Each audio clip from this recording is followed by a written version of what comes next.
Bulbizarre, Salamèche et Carapuce. Qui choisir pour débuter son aventure? Éternel débat. Alors que pas mal de personnes ont leur petit préféré parmi les starters de chaque génération, ce choix impose quand même, la plupart du temps, une sacrée réflexion. Lequel est le plus mignon? Lequel possède l'évolution finale la plus classe? Lequel peut apprendre les attaques les plus intéressantes? Est-ce que je vais pas regretter de pas prendre celui-là? Autant de questions que l'on peut se poser lors du fameux choix initial à Kanto. On pourrait demander à une centaine de personnes leur avis sur la question que l'on n'obtiendrait pas de majorité absolue. Lors d'une de mes après-midi de réflexion intense, j'en suis venu à me demander mais quel est vraiment le meilleur choix pour le starter de la première génération? Il doit forcément y avoir un moyen de les départager. Et c'est exactement ce qu'on va faire aujourd'hui. That's it! I know what we're gonna do today! Alors, quelques petites choses avant de rentrer dans le vif du sujet. Le but de cette analyse est d'être le plus objectif possible. La question Bulbizarre, Salamèche ou Carapuce implique forcément la question Herbizarre, Étincelle ou Carabaf et Florizarre, Dracofeu ou Tortank. Et pour cette analyse, nous allons nous baser sur les versions Rouge-Feu et Vert-Feuille. Bien, maintenant que les bases sont posées, voici les critères sur lesquels se base cette analyse. Et maintenant, permettez-moi de vous présenter les challengers de ce premier Pokéversus. Dans le coin gauche, pour 70 cm et 6,9 kg, Bulbizarre, le Pokémon graine. Bulbizarre possède une étrange graine sur son dos depuis le jour de sa naissance. Elle devient chaque jour un peu plus grosse. Dans le coin droit, il mesure 50 cm et pèse 9 kg. Carapuce, le Pokémon mini tortue. Quand il rentre son cou dans sa carapace, Carapuce peut projeter de l'eau à haute tension.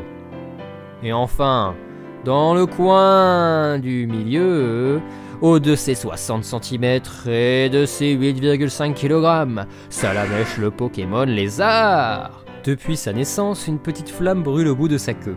Si cette flamme s'éteint, la vie de ce Pokémon s'éteindra elle aussi. Mesdames et messieurs, petits et grands, êtes-vous prêts pour ce Pokéversus? Il vaudrait mieux, car c'est parti.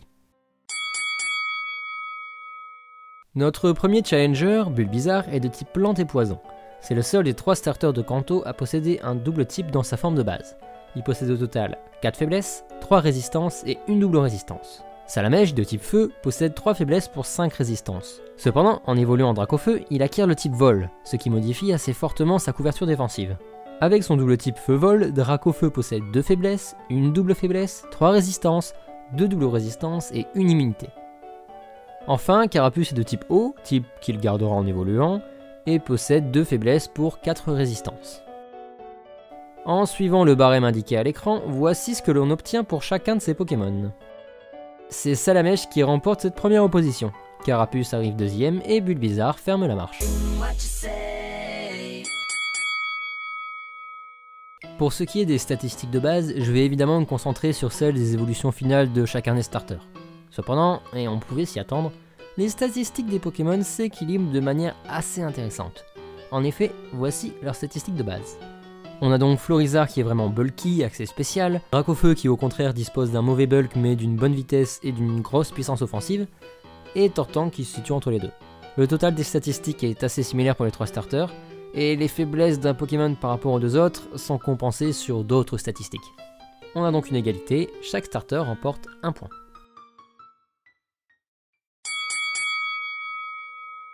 Alors, cette opposition va être assez rapide parce que ces 3 Pokémon possèdent des capacités spéciales assez similaires. Les capacités spéciales Engrais de Bulbizarre, Torrent de Carapuce et Brasier de Salamèche boostent de 50% la puissance de leurs capacités de type plante, eau et feu, respectivement, lorsque leurs PV sont inférieurs à 1/3 de leur PV max. Ouais, je vous avais prévenu, ça allait être rapide. Encore une fois, on a une égalité, les 3 Pokémon remportent 1 point. Bon, ça nous avance pas beaucoup dans le classement général tout ça. Vous inquiétez pas, ça va se décompter très bientôt. Peut-être même dans le... Alors le move pool, ce n'est ni une piscine qui bouge, ni un billard qui bouge. Ah bah non, ça marche pas, sinon ce serait moving pool, pas move pool. Et non, le move pool, c'est toutes les capacités que peut apprendre un Pokémon. On va s'intéresser ici au move pool de Florizarre, Dracofeu et Tortank. Alors tout d'abord, Florizarre. Eh ben franchement, c'est pas dégueu. On a des attaques d'altération, notamment Poudre Dodo, très utile pour les captures, des attaques de boost, des attaques de soin, avec Synthèse et Vampigraine. Niveau offensif, on a des bons gros stabs avec Lance Soleil, qui peut être couplé à Zénith, Giga Sensu et Bomberk. et même séisme qui bénéficie pas du stab mais qui fait plaisir. Pour Dracofeu, bon, il n'y a quasiment pas d'attaque d'altération ou de boost et pas d'attaque de soin. Par contre, niveau offensif, ça fait mal. Lance-flamme, déflagration, vol, aéropique, tranche, dracogriffe, queue de fer, séisme, casse-brique, de quoi faire mal à un bon paquet de Pokémon. Enfin, pour ce qui est de Tortank, on retrouve coup de crâne et danse pluie qui peuvent se révéler très utiles pour se booster au niveau défensif et offensif. Tortank bénéficie de gros stabs avec hydrocanon et surf et peut apprendre des attaques très utiles comme laser glace, blizzard, queue de fer, casse-brique ou encore séisme.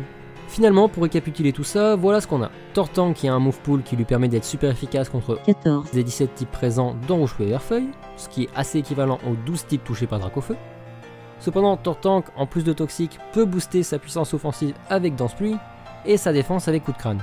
Dracofeu, quant à lui, n'a aucun moyen de se booster ni de se soigner. Mais finalement, le Pokémon qui ressort gagnant, c'est Florizarre, qui, malgré seulement 7 types affectés, peut très bien se soigner, altérer le statut de l'ennemi et se booster. Voici donc ce qui ressort de cette opposition. Florizarre, et donc Bulbizarre, est vainqueur avec 5,5 points. Tortank suit avec 4,5 points et Dracofeu ferme la marche avec 3,5 points. Et oh mon dieu, le classement se resserre, nos 3 concurrents sont quasiment à égalité. Alors évidemment, les points d'exclamation de toute aventure Pokémon sont les combats contre les champions et championnes d'arène, suivis du Conseil 4 et du maître de la Ligue régionale, sans oublier le ou les boss de l'organisation criminelle que l'on essaye de démanteler. Au niveau de la répartition des points, j'ai accordé 1 point lorsque le Pokémon se débrouillait très bien dans un combat, 0,5 points s'il se débrouille bien mais sans plus, ou alors qu'il a un peu de mal, et 0 points si le Pokémon a vraiment du mal à sortir vainqueur. Quand on regarde les résultats, on voit que Bulbizarre est très utile au début de l'aventure, bien au contraire de Salamèche et de Carapuce. Ensuite, pour les arènes 5 à 8, Bulbizarre connaît un coup de mou, tandis que ses 2 compagnons se révèlent au grand jour et font bien le taf. Contre Giovanni, Carabaf et Tortank lui roulent dessus, littéralement, tandis que les duos Herbizarre, Florizarre et Reptincelle Dracofeu s'en sortent plutôt bien. Au niveau du Conseil 4, c'est un peu en demi-teinte pour Florizarre, Dracofeu s'en sort un peu mieux, mais le grand gagnant c'est clairement Tortank. Enfin, pour le maître de la ligue, qui n'est autre que Blue, je me suis basé sur son équipe propre à chaque starter, vu que celle-ci change en fonction du choix initial du joueur. On peut voir alors que Florizarre a vraiment du mal, Dracofeu peut s'en sortir, mais encore une fois c'est Tortank qui gère le mieux. Finalement, quand on regarde cette manche dans sa globalité, voici ce qu'on obtient. 7 points pour Bulbizarre, 7,5 points pour Salamèche. Pas mal. Par contre, 10,5 points pour Carapuce qui s'en sort vraiment très bien dans ses combats. Et sans surprise, c'est Carapuce qui prend la tête du classement, tandis que Salamèche et Bulbizarre restent au coude à coude. Avant de passer à la dernière opposition, manche bonus avec les CS. Carapuce peut apprendre Surf, c'est grave utile, un demi-point bonus. Salamèche, ou plutôt Dracofeu, peut apprendre Vol, c'est très pratique, un demi-point bonus. Bulbizarre peut apprendre... On passe à la dernière manche.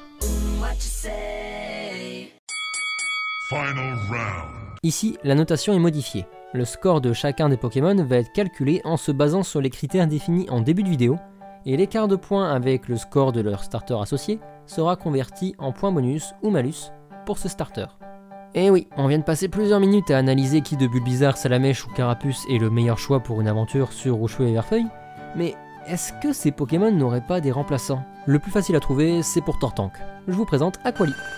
On peut obtenir un Evoli très facilement dans un building de Céladopole, et on peut acheter une pierre eau dans le centre commercial de cette même ville pour le faire évoluer. Et quand on y regarde de plus près, Aquali est assez semblable à Tortank. Il est de type eau, son total de statistiques de base est quasi similaire, avec un côté très robuste. Il apprend quasiment les mêmes attaques, ce qui fait qu'il s'en sort aussi bien que Tortank dans les combats importants, et sa capacité spéciale est même meilleure que celle de Tortank. En bref, c'est un remplaçant idéal. Et par la même occasion, il fait perdre un point à notre cher ami Carapuce. Mamma mia! Pour ce qui est de Dracofeu, c'est assez compliqué parce que le seul autre type feu-vol trouvable sur nos versions, c'est Sulfura. Donc un légendaire, obtenable uniquement à la fin du jeu. Ouais, c'est pas fou. Du coup, le meilleur remplaçant de Dracofeu pour l'aventure, c'est finalement Arcanin. Il est uniquement de type feu, donc sa couverture défensive est un peu moins bonne que celle de Dracofeu. Par contre, ses statistiques sont meilleures, tout comme sa capacité spéciale. Il apprend de très bonnes attaques qui lui permettent de bien gérer ses combats, et par contre, il peut pas apprendre vol. Finalement, Arcanin peut remplacer Dracofeu, mais pas de manière optimale. Il rapporte donc 2,5 points à Salamèche. Enfin, il nous reste Florizarre. On ne trouve que 2 autres Pokémon de type plante poison dans Rouge-Feu et Vert-Feuille. Mais le seul qui peut se targuer d'être une alternative à Florizarre, c'est Rafflesia. En termes de points, Rafflesia fait honneur à Florizarre en termes de couverture défensive, de capacité spéciale et d'utilité hors combat, mais il est bien trop lent et souffre d'un manque de certaines attaques qui l'empêchent de gérer autant de combats que Florizarre. Finalement, Florizarre est la seule des évolutions au final des starters qui ne possède pas de vraie bonne solution de rechange. Et donc, par la même occasion, Bulbizarre sort vainqueur de cette manche et empoche 4 points. Il est désormais temps de découvrir les résultats finaux.